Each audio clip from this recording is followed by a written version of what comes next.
Welcome to শুভমস garden.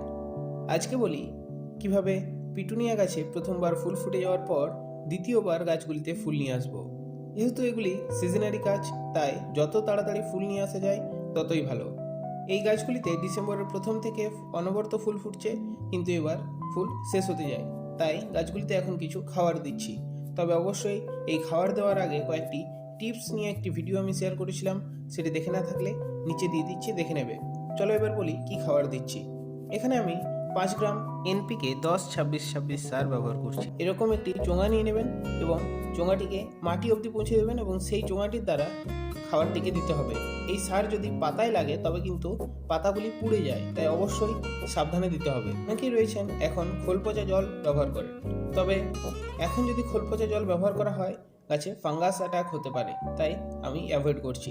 এরপর 4 গ্রাম magnesium sulphate 1 litre জলে গুলে নিতে হবে।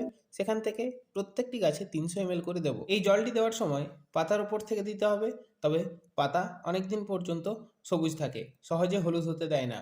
শীতের আরও বিভিন্ন গাছের পরিচর্যার ভিডিও পেতে শীতের বাগান প্লেলিস্ট চেক আউট করো।